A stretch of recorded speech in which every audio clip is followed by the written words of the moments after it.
Reflexão do dia, Ezequiel 41.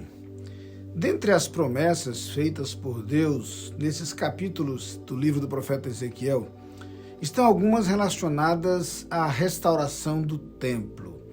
É a isto que se dedica esse capítulo em especial. A profecia trata com riqueza de detalhes do modo como o templo deve ser preparado. Duas coisas são importantes aqui. A primeira delas é a associação que podemos fazer entre este templo ao qual faz referência a profecia e o nosso corpo como templo do Espírito Santo. A ideia de que nós somos a habitação de Deus. O Deus que no Antigo Testamento se manifesta no tabernáculo e depois do templo, é o Deus que, de acordo com o Novo Testamento, passa a fazer morada em nossos corações. Portanto, nós nos identificamos com esse conceito do templo, associando esse processo de preparação àquilo que deve ocorrer dentro de nós, como uma disposição para receber o Senhor. O outro detalhe que chama a atenção é exatamente o fato de que esse processo mencionado no capítulo 41, complementado no capítulo 42, que trata especificamente da preparação do santuário, ele vem se concretizar no capítulo 43, porque lá a glória de Deus vai encher o templo.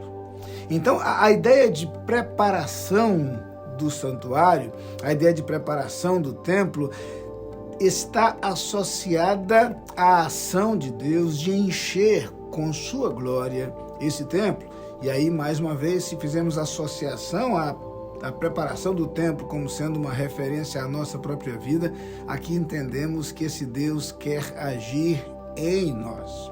O conceito ganha vida no Novo Testamento, onde temos primeiro a ideia de um Deus que está conosco. Jesus recebe o nome de Emanuel, que significa exatamente Deus conosco. Ganha ainda mais clareza e melhor dimensão quando a descida do Espírito Santo, e ele, de acordo com o próprio Jesus, passa a habitar conosco e habitar entre nós. Se vamos para as epístolas, esse conceito fica ainda mais claro e mais evidente quando, por exemplo, na carta aos Efésios, o apóstolo Paulo diz que devemos nos encher do Espírito. O Espírito de Deus deve encher a nossa vida.